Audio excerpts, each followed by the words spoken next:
I'm Lauren, and I've always felt different from my family. From the moment I was born, I knew I was a disappointment to my dad.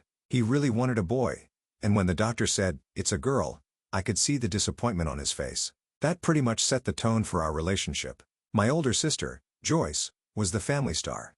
She was smart, talented, and could do no wrong in my parents' eyes. Everyone always praised her. Did you hear? Joyce got another A on her math test, or look at Joyce's beautiful painting. Meanwhile, I was just there.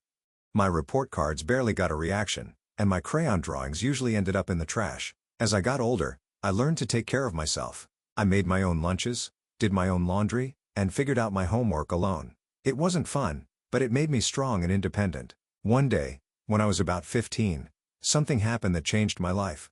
I was hungry after school, and since no one was there to make me a snack, I decided to try baking cookies.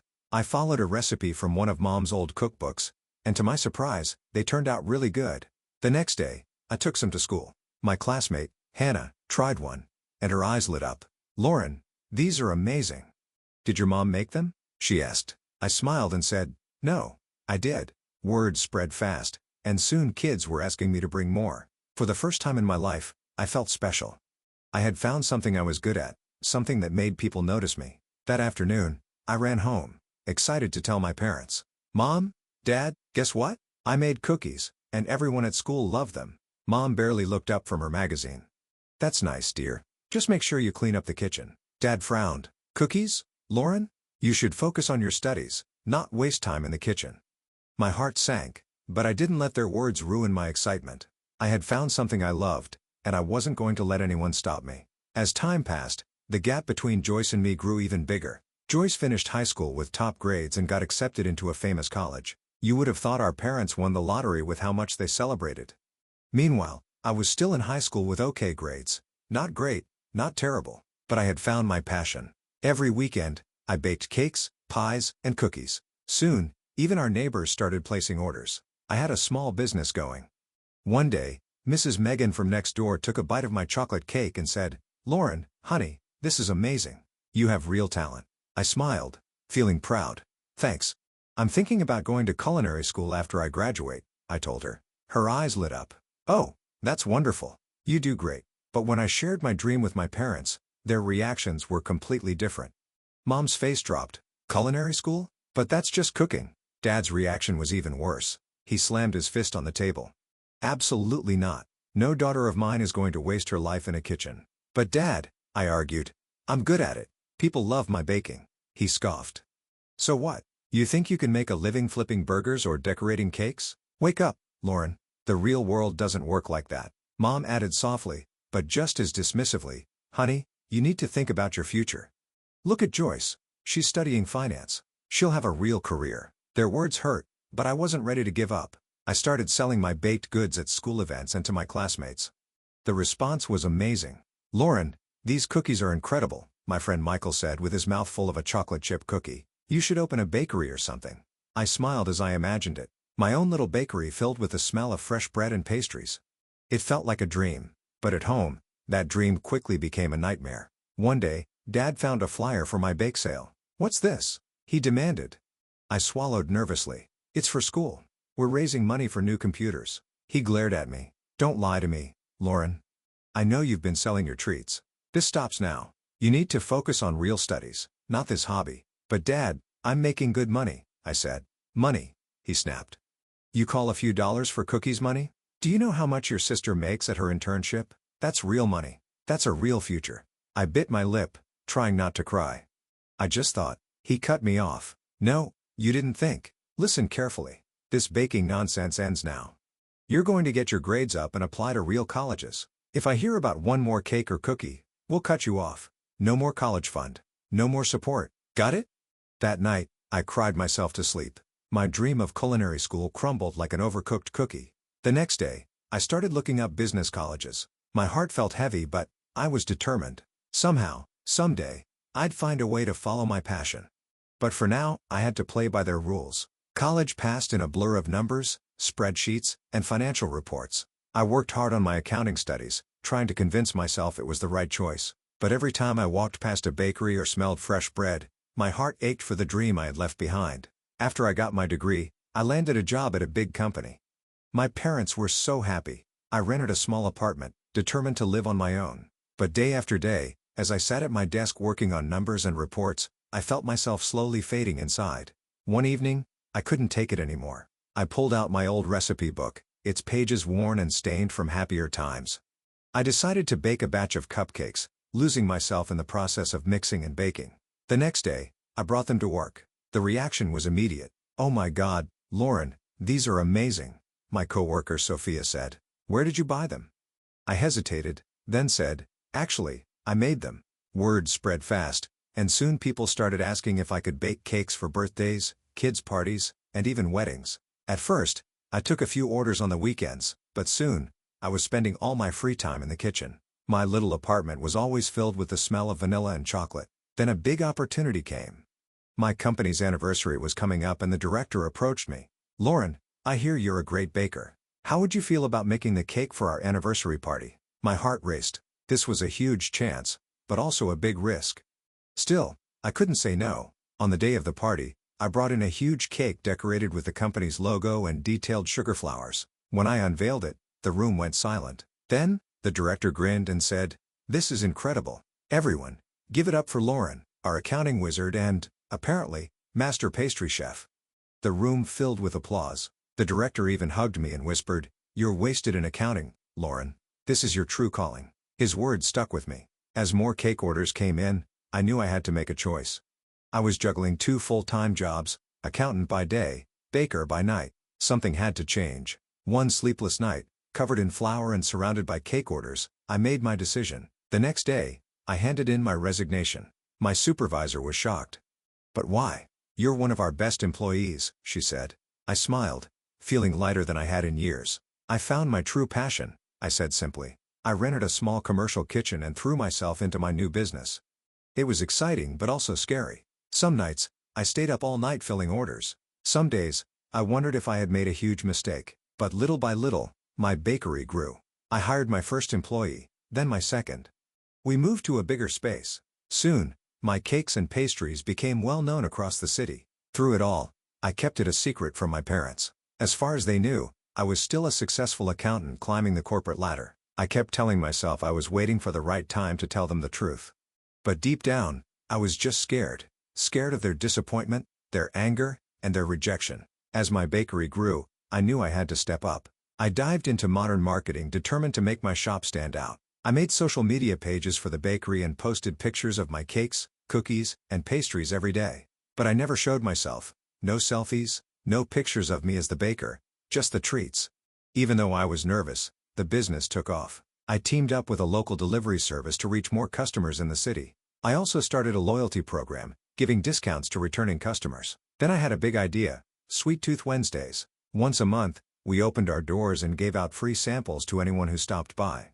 The first time, I was so nervous. What if no one comes? I worried out loud to my employee, Madison. She rolled her eyes and said, "Boss, have you tasted your own stuff? People will be lining up around the block." She was right. By noon, there was a long line down the street. Seeing people enjoy my treats made me happier than I ever expected.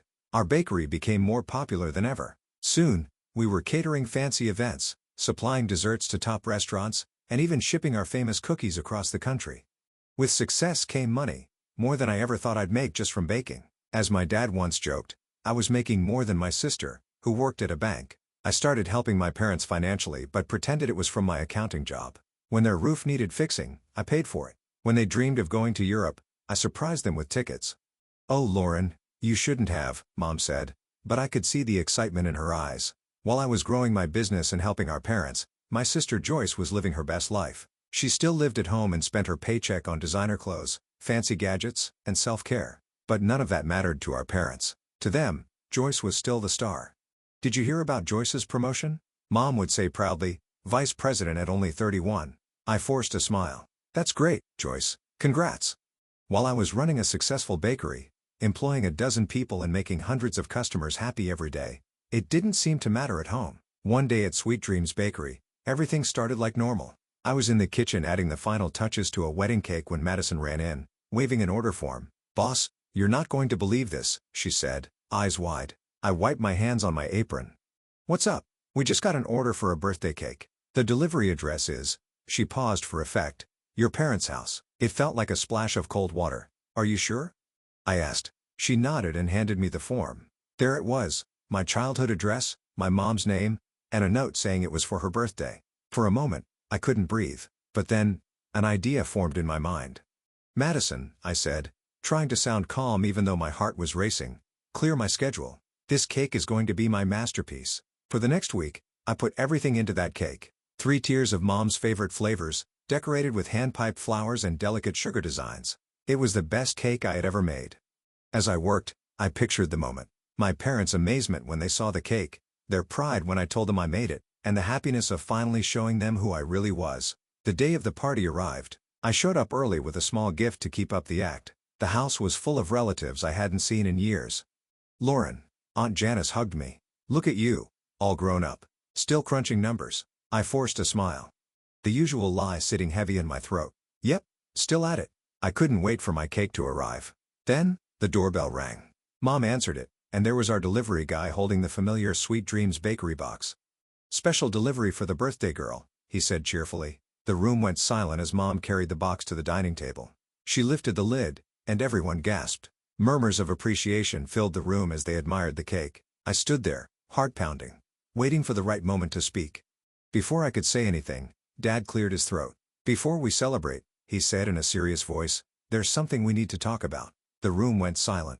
Everyone turned to my parents, their faces full of disgust. We recently found out something, Mom said coldly, a secret that was kept from us. The tension in the room was unbearable. I felt frozen as Dad spoke again, his voice full of anger. Can you believe it? He looked around, pointing straight at me. Our Lauren has been lying to us this whole time. She's not an accountant. She's a pastry chef. He said it like it was the worst thing in the world. I opened my mouth to explain, but no words came out. This couldn't be happening. Dad's face turned red with anger. We always dreamed our daughters would be successful, respected. Look at Joyce, vice president at her age. That's something to be proud of. Joyce looked uncomfortable. She avoided my eyes. But you, Mom said, staring at me. We gave you everything. Every chance. And this is how you repay us? By becoming an ordinary cook. That word ordinary hurt more than I ever imagined. Didn't they see what I had built? Didn't they understand? Suddenly, Dad walked over to the table where my cake sat. Before I could react, he flipped the box over. My beautiful cake, my masterpiece, crashed to the floor in a mess of icing and sponge. The guests gasped. We're not eating this, Dad sneered. It's beneath us. Mom nodded in agreement. Lauren, you don't belong with respectable people. You've disobeyed us for the last time. Then Dad said the words that felt like a punch to my chest. We disown you. You are no longer our daughter. I couldn't breathe. This couldn't be real. I looked around, hoping anyone would stand up for me, but no one did. Even Aunt Janice, who had hugged me earlier, whispered to Uncle David, I always knew she was trouble. Others nodded in agreement. The room, which had been full of joy just moments ago, now felt cold and unwelcoming. Leave, Mom said, her voice like ice. Leave now, and never contact us again. I stood there, frozen, tears running down my face. How could they do this? How could they throw me away like I was nothing? Everything I had done, everything I had become, it felt so unfair. Didn't you hear your mother? Dad shouted, get out. Somehow, I found the strength to move. I turned and walked toward the door, my eyes filled with tears. As I reached for the handle, I heard Joyce's voice, soft and hesitant. Mom, Dad, maybe we should. But, before she could finish, the door closed behind me. I stumbled down the front steps, the same steps I had climbed so many times as a child. But now, they felt cold and unwelcoming. I reached my car, and that's when the sobs hit me. Sitting there, I felt like my whole world had crumbled. My dream, that my parents would one day accept me, had shattered, just like my cake on their dining room floor. I don't know how long I cried, but by the time the sun started setting, casting long shadows over the neighborhood I grew up in, I knew one thing for sure, I could never come back here again. The days after that party passed in a blur. I moved like a ghost, barely eating, hardly sleeping. The bakery kept running, thanks to my amazing staff, but I was just going through the motions. Slowly, as the shock faded, I threw myself into my work with new energy. If my family couldn't appreciate my passion, I would show the world how great and ordinary cooks could be. The bakery thrived. We expanded to a second location, then a third. Magazines wrote about us, I appeared on TV, and even got a cookbook deal. Success came in waves, and I rode each one with determination. I bought a beautiful apartment, my own little safe place in the city. For years after my family disowned me, I met Paul. He was kind, supportive, and loved my cakes more than anything. A year later, when he proposed, I said yes without hesitation. Our wedding was small but perfect. As I looked around at the smiling faces of my friends and the family I had chosen, I realized something. I didn't miss my blood relatives at all. These people, my employees, my friends, my husband were my real family now. Life settled into a happy routine. The bakery continued to grow, and Paul and I built a wonderful life together. I had everything I ever wanted, except maybe closure. That changed on a Sunday afternoon, 5 years after that awful birthday party. I was in my office, looking over plans for our new bakery location, when my phone rang. The number wasn't one I knew, but something made me answer. "Hello," I said. "Lauren." My mother's voice, hesitant but clear. "Please don't hang up. We need to talk." Then, she told me everything. The bank where Joyce worked had lost its license. There were huge layoffs, and Joyce had been out of work for months. They needed help. Before I could even process it, I heard my father's voice jump in. "You need to give Joyce a job at your bakery," he said. "As the director. Joyce has real business experience. She should run things. You can just be one of the bakers." I couldn't believe what I was hearing. After 5 years of silence, this was why they were reaching out. A cold laugh escaped me. "Let me get this straight," I said. "You disowned me, threw me out, and now you want me to hand over my business to Joyce? We gave you life." Dad shouted. "We raised you. You owe us." Something inside me snapped. All the pain, all the anger I had buried for years, came rushing out. "I owe you nothing," I said, my voice calm but firm. "You made your choice 5 years ago. I'm not your daughter, remember? I'm just an ordinary cook, beneath you." I took a deep breath. "I won't be helping you or Joyce. Goodbye." I hung up, my hand shaking slightly. For a moment, I just sat there, letting it all sink in. Then, slowly, a smile spread across my face. I felt lighter, like a weight I didn't even realize I had been carrying was finally gone. I owed them nothing. I was free. Just when I thought my family drama was over, life surprised me again. One quiet Thursday afternoon, my phone rang. I looked at the screen. Joyce's number. I hadn't seen it in years. Feeling both curious and nervous, I answered. "Hellos," I said. "Lauren." Joyce's voice was soft and unsure. "I hope it's okay that I'm calling." I took a deep breath. "It's okay, Joyce. What's going on?" What followed was a conversation that changed everything. Joyce apologized over and over for how her parents had treated me both recently and 5 years ago. "I had no idea they called you asking for a job," she said, her voice shaking. "I would never have asked for that. I'm so sorry, Lauren." Something inside me softened. "Thank you, Joyce. That means a lot." She went on to explain how losing her job had been a wake-up call. "I realized I'd been living someone else's dream," she admitted. "Banking, finance, it was never what I wanted. It was always Mom and Dad's dream for me." I listened, barely breathing, as my sister poured her heart out. "Seeing you follow your passion and build this amazing business, it inspired me, Lauren," she said. "I've decided to change my life. I've enrolled in interior design courses. I want to create beautiful spaces and be true to myself, just like you have." Tears filled my eyes. For years, I thought Joyce had the perfect life. I never imagined she had been struggling too. "That's wonderful, Joyce," I said, my voice shaky. "I'm really happy for you." There was a pause, then Joyce spoke again, full of emotion. "I'm proud of you, Lauren. You stood up for yourself, followed your dreams, and now you're living the life you want. That's amazing." I couldn't hold back my tears anymore. All the feelings I had bottled up for years, the hurt, the anger, and most of all, the love I still had for my sister, came pouring out. We talked for hours, catching up on lost time, sharing our hopes and fears. As our conversation came to an end, Joyce hesitated before saying, maybe we could meet up sometime. Just to talk. To support each other." I found myself nodding, even though she couldn't see me. "I'd like that, Joyce. I'd like that a lot." Over the next few months, Joyce and I met regularly. We shared coffee and, of course, pastries from my bakery. We laughed about old memories and cheered each other on through the ups and downs of our careers. Her interior design business was growing fast, and I couldn't have been prouder. As for our parents, we heard from others that they had disowned Joyce too. When she left banking, they told anyone who would listen that their daughters had disappointed them, one a simple cook, the other a foolish decorator. But Joyce and I knew the truth. We were following our dreams, building successful careers, and doing what we loved. We had found our own paths to happiness. One day, during one of our weekly meetups at my bakery, Joyce looked around at the busy shop. Then, she turned to me with a smile. She said, I think we turned out pretty great, all things considered. I laughed, feeling a warmth in my chest that had nothing to do with the ovens. Yeah, I agreed. I think we did. As I watched my sister sketch design ideas on a napkin, surrounded by the sweet smell of pastries and the happy chatter of customers, I felt something I hadn't in a long time. Peace.